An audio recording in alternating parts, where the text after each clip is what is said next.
Welcome into the New Orleans Saints podcast. You'll hear from players, coaches, broadcasters, and writers that cover the NFL on a daily basis. The New Orleans Saints podcast starts right now. Here's your host, Erin Summers.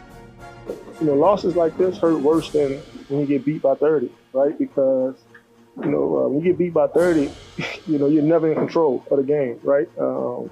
When you lose a close game like that, a game that you feel like you were in control of for the most part, it's frustrating, it's humbling, but that's why people love the NFL, right? We line it back up in 7 days. We'll be back at home in front of our fans, in front of divisional folk. So we'll have our opportunity to kind of, get this bad taste out of our mouth. That was safety Tyrann Mathieu on the Saints' 18-17 loss in Green Bay Sunday. We'll definitely get into more of what led to that outcome in a bit. But first, we're going to hit the news of the day. I'm Erin Summers here with John DeShazier. We heard from head coach Dennis Allen with the latest on quarterback Derek Carr, who left the game with an injury during the third quarter of action.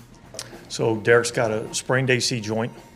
We'll evaluate him as he goes throughout the week this week. I think we dodged a bullet there in terms of anything of real, significance. I think we're kind of saying week to week, but again, he felt better today than he did, yesterday. So we're not making any decisions today. We're not ruling anything out. We'll see where he's at as the week goes on. In hearing what Coach Allen said in regards to the injury, how confident are you in Carr playing, maybe not this week, but soon? Well, when you say week to week, then that tells me it's going to be sooner than later, as a former coach here would say. So, yeah, I think it's going to be sooner than later. Obviously, for it to be an AC joint sprain instead of a separated shoulder or possibly a fractured collarbone or clavicle or something like that, to me is the best of all scenarios. If you had to have an injury in that situation, unfortunately you have an injury, but if you had to have one, I think that's the best of all the scenarios in that it's not nearly as bad as it appeared to be after the game or during the game. And so week to me sounds like, it's a lot more optimistic than, saying, hey, we got to put him on IR, and he's definitely going to be out for 4 games. Sure. I think they feel like it's going to be a lot better than that. Right arm, that's just the arm he uses to throw, the shoulder there. So we'll see. He'll probably get some work this week, how that reacts, and we'll continue to follow it as the week goes on. But it wasn't the only injury, as right guard Cesar Ruiz also left the game in the first half with a concussion. Allen was talking about how they're going to evaluate the offensive line throughout the week, not only for who's going to be able to play, but what they're teaching, the techniques, what's not been working, translating in the games. Yeah, I think it needs to be better. And for whatever reason, we got to figure that out. Particularly, early in the game. So I think that's something that we've got to improve and we've got to get better at. We knew that this was a team that could rush the passer. There's a couple of them where we just got beat early. And so we'll have to keep looking at what are we doing technique-wise, what are we teaching, are we teaching the right things, but certainly that's an area that we've got to get better at that because it's not been good enough. What do you think's going on with the O-line? I don't know. They got to figure something out because they've got guys on there who are high draft picks. You got a first-round pick at left tackle. You got a first-round pick at right tackle. You had a first-round pick at right guard in Ruiz. You now have your first-round pick back in at left guard, Andrews Pete. You've got a second-round pick at center. Those are high picks, and you expect better protection and production from that unit, whether it's unity related or it's simply a fact of guys getting beat one-on-one. Well, you guys are getting compensated pretty well to not be beat one-on-one as often as they have been. Because Derek Carr's taking a beating. 11 sacks he's taken. Jameis Winston took another sack yesterday. So the Saints offense is giving up 4 sacks per game in the first 3. That is way too much for any quarterback. And the amount of pounding that you take over the long haul, and Derek Carr took his injury yesterday, but if he's getting beat up that way throughout the season, eventually it was going to happen, probably, because that's just a lot of pounding and a lot of beating to take at the quarterback position, and guys aren't built to take that kind of beating anymore when you don't have as much contact in training camp. You don't condition guys as much to tackling or being tackled. But, they got to figure out something on the offensive line, and I'm not exactly sure what it is. Maybe it's going to have to be a max protect situation. Maybe it's going to have to be the tackle eligible comes in and they, pass block that way. But the more people you keep in to protect, the fewer people you can send out for receiving. So, there's a yin and a yang there that has to be figured out. Mainly or mostly, guys have to stop getting beat one-on-one. That's the situation that has to cease. And we've seen it across the line. It began with Trevor Penning, unfortunately. Now we see it some with Ryan Ramczyk. We've seen it on the interior. And guys have to win their matchups. It's that simple. You begin there, and then you can kind of get into what you want to do offensively. You're not asking them to protect for 5, 6, 7 seconds, but you got to be able to protect for those 3 seconds that a quarterback needs to be able to get the ball off. And every now and then, if a quarterback holds the ball a little bit longer than that, that sack's going to be on him because you're holding on to the ball. You got to either find the guy, through your progression or throw it away, one or the other. But the rate at the Saints getting beat on the offensive line is alarming. And I'm sure it's something that was noticeable, obviously, to the coaching staff through the first couple of games. They didn't kind of raise the alarm so much through the first two because, when you win, everything smells a little sweeter. But when you don't win, it becomes a lot more glaring. And even yesterday, if Blake Grupe makes that kick to win the game, it's still so glaring after 3 weeks that now it just can't go away. There is a distinct pattern here of guys getting beat and the quarterback's getting beat up, and it's got to stop. Yeah, there's some sort of saying, like if something happens 3 times, then it's definitely a problem. Like once is on you, me, whatever.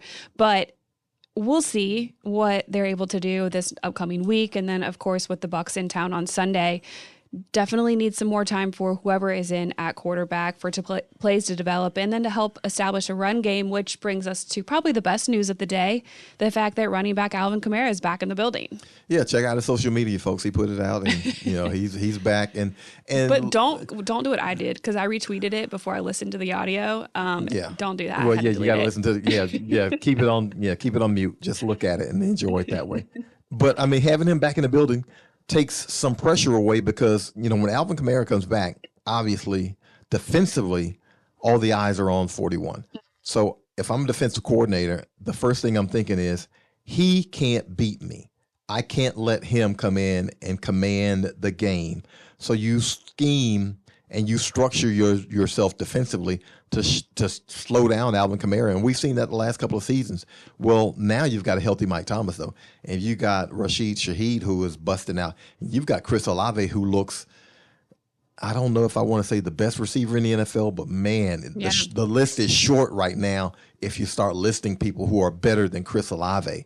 So now you've got a receiving core that you really feel good about. You add Alvin to that mix, and so some of the attention that he draws hopefully will detract or take away from some of the attention that they get, and those guys can get even more open.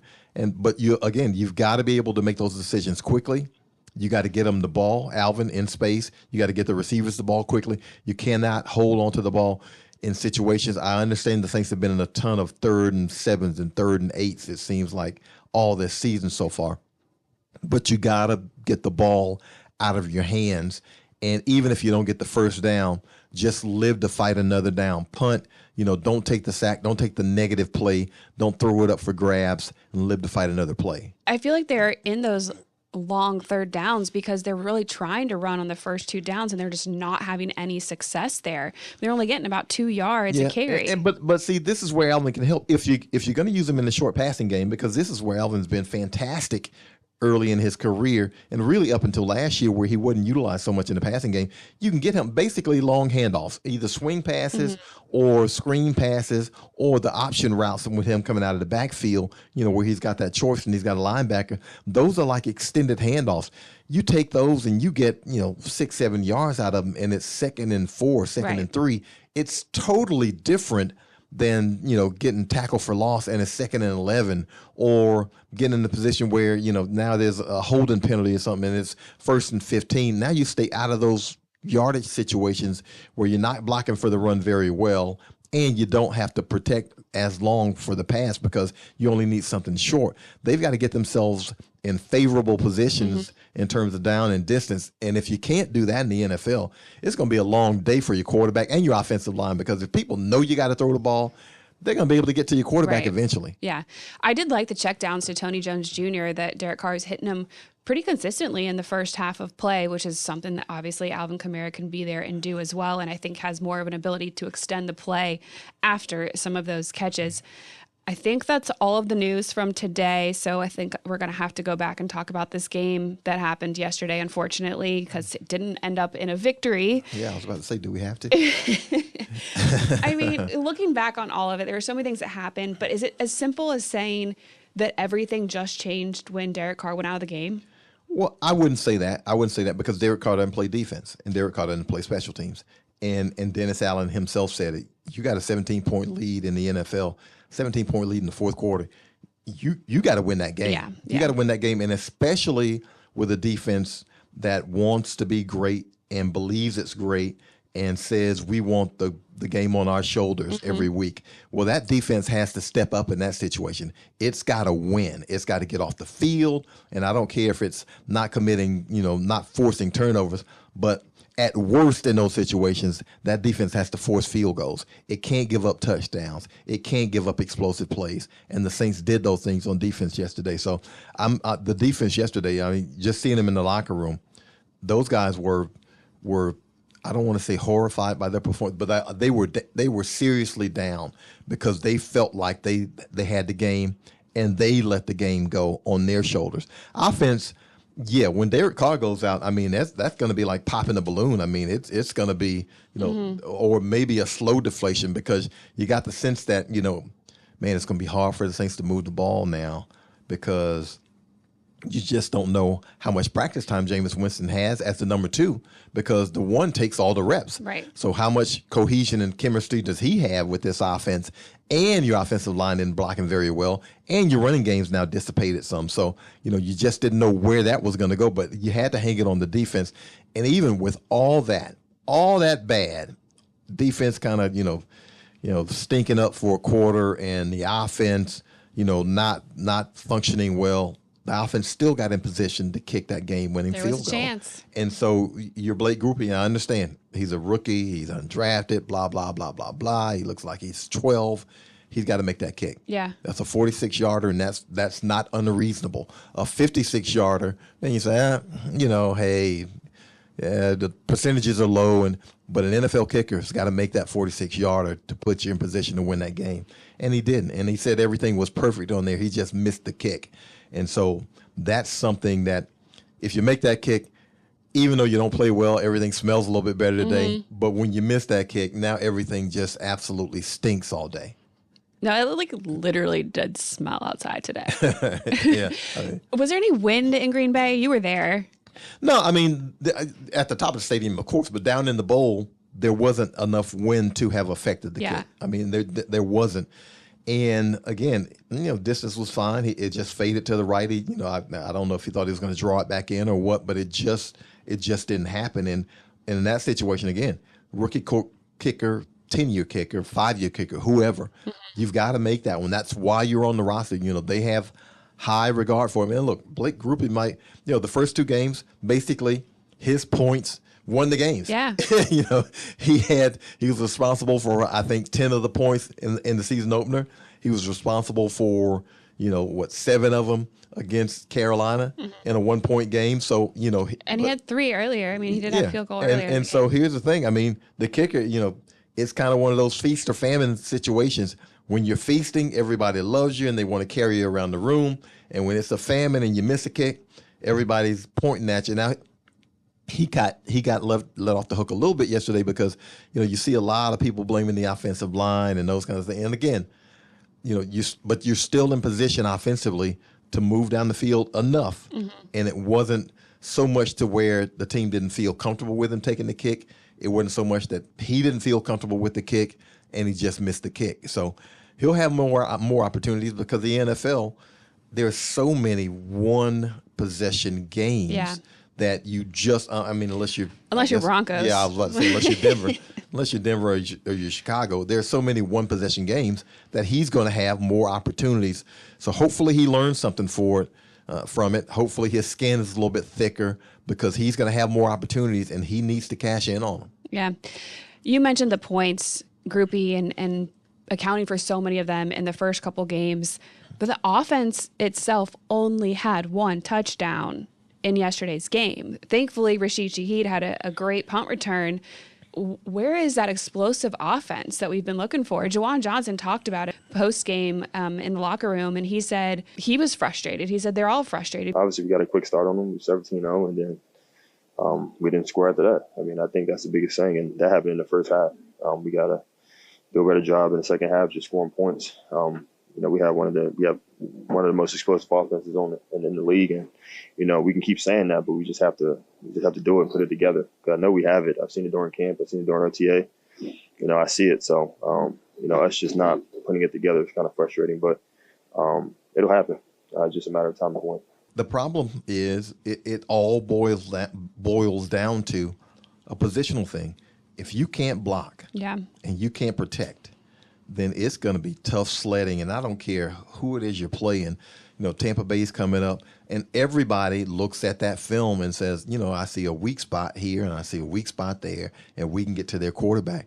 And so you can have the best game plan in the world, but a couple of those, Dennis Allen said basically Green Bay won so fast that Derek Carr couldn't get the ball out of his hands for three plays, 3 sacks. And if in those situations, what does it matter what you drew up if you can't protect long enough for the quarterback to be able to get to those shot plays?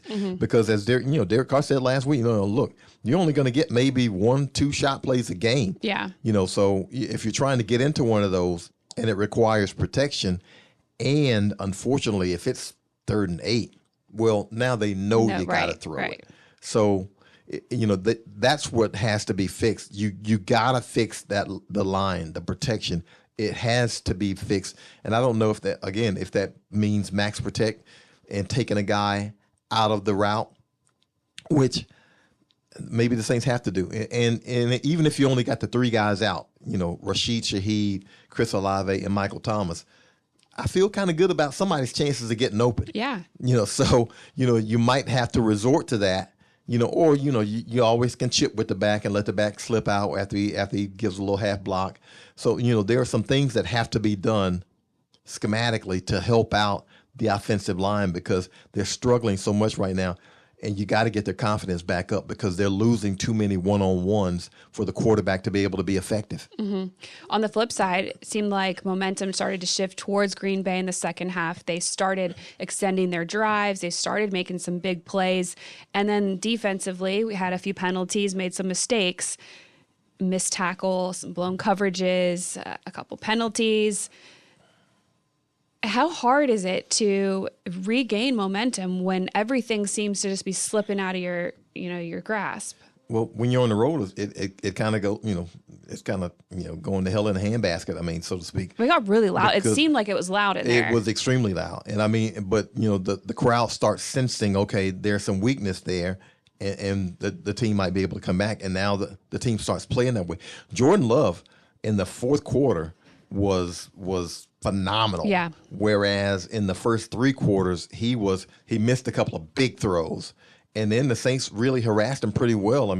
Only sacked him once, but they moved him around. They got to him a little bit, got around his feet, made him harass, throw some. And even when he did throw, the coverage was excellent.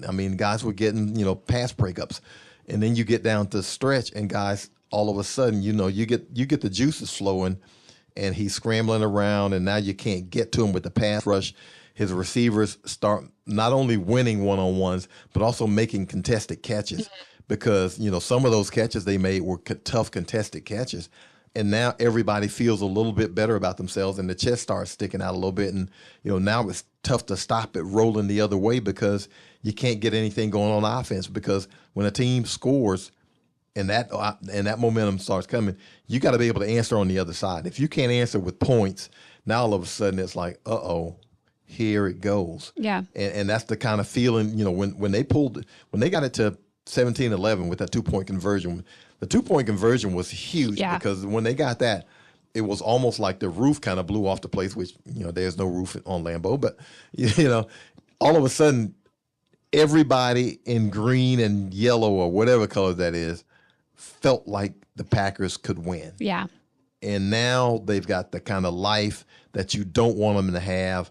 And on defense, it's like, offense can't get anything going. Defense has got to go right back out on the field.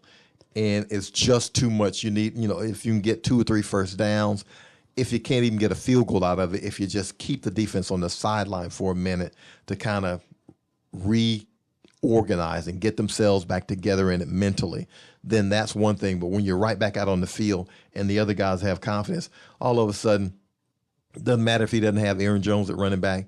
Doesn't matter if he didn't have Christian Watkins at receiver. Now all of a sudden, all those guys felt like they were Aaron Jones or Christian Watkins and felt like they could make a play. Yeah, and they did. It was tough because the Saints couldn't extend any drives of their own. So yes, defense was, I think, on the field majority of the fourth quarter.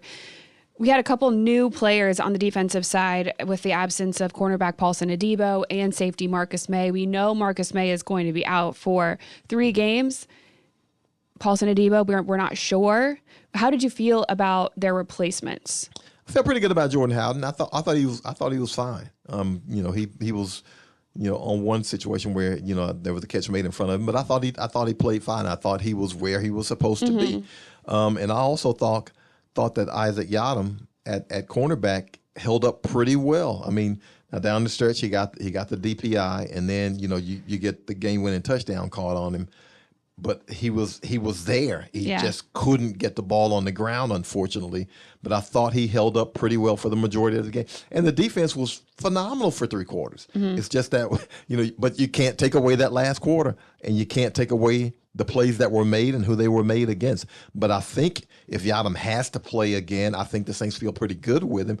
And overall, I mean, here it is now, we're lamenting, the Saints give up 18 points. And they're averaging giving up right around 17 this season. So, and they're 2-1. So even when they're not playing well, they're 2-1 without Alvin Kamara. They're only giving up 17 points a game.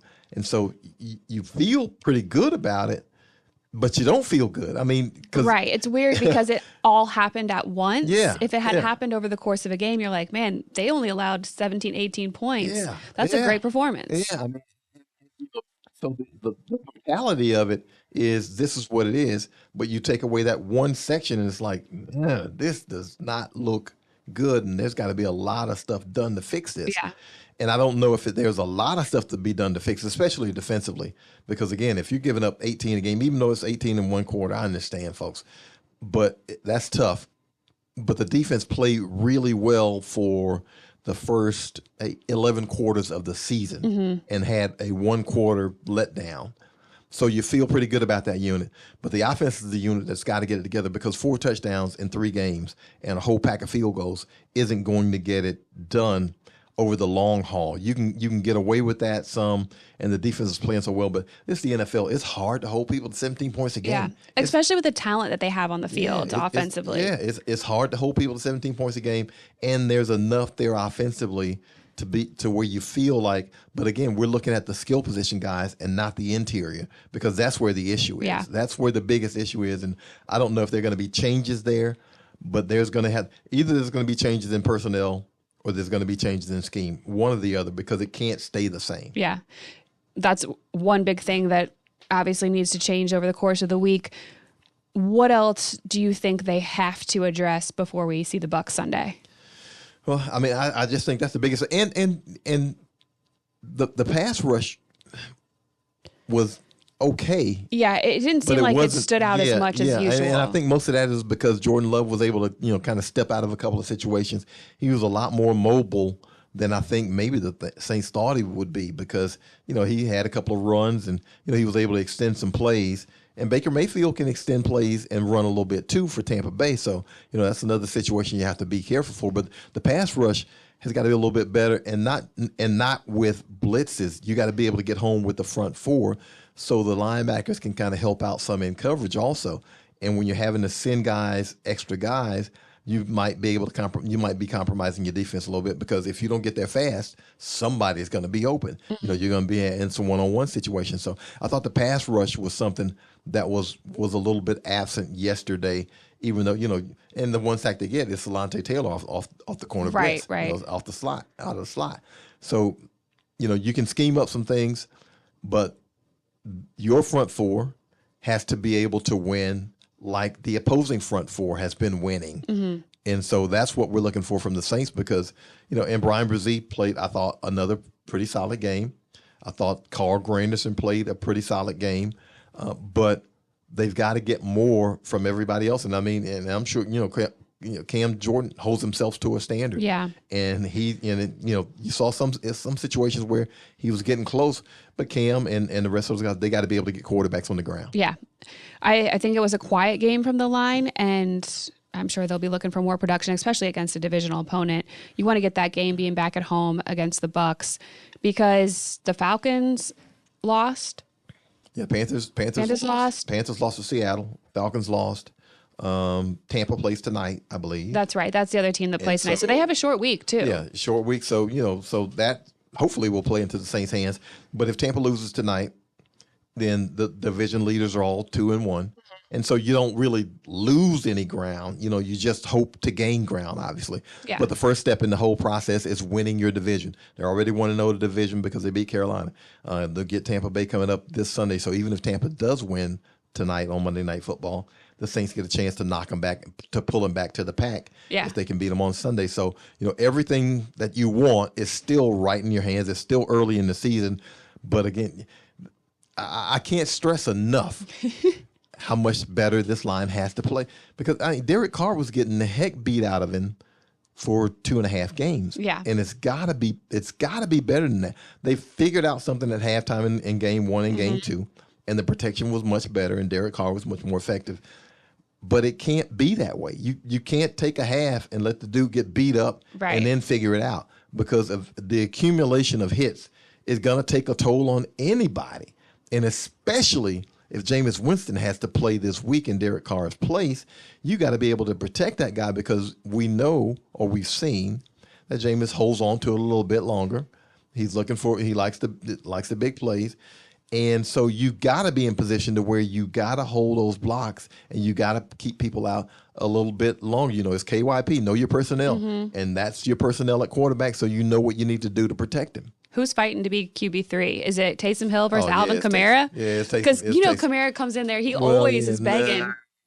Alvin says that, but Alvin hadn't thrown when he was going to throw a pass. I can't remember if Alvin's thrown a pass in an NFL game or not. I think he was on schedule to throw one in a game. I think they called it, and I think he might have had to eat it and run it or something like that. I can't remember exactly if he's thrown one, but no, Taysom. Alvin probably would be the emergency quarterback, though. He probably would be QB3.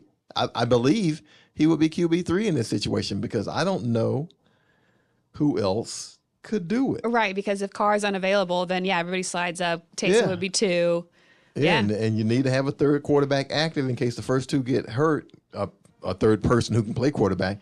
And I guess it would be Alvin. Alvin he's always begging for it. I think he just wants to run the Wildcat. So he'd be the guy, I think. That would be.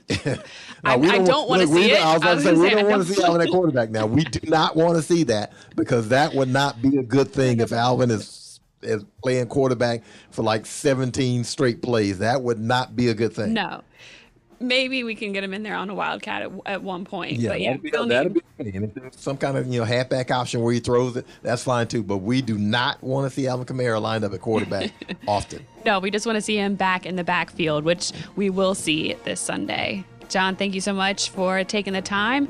We will follow along all week. First practice is going to be Wednesday, so we will at least see who's out there.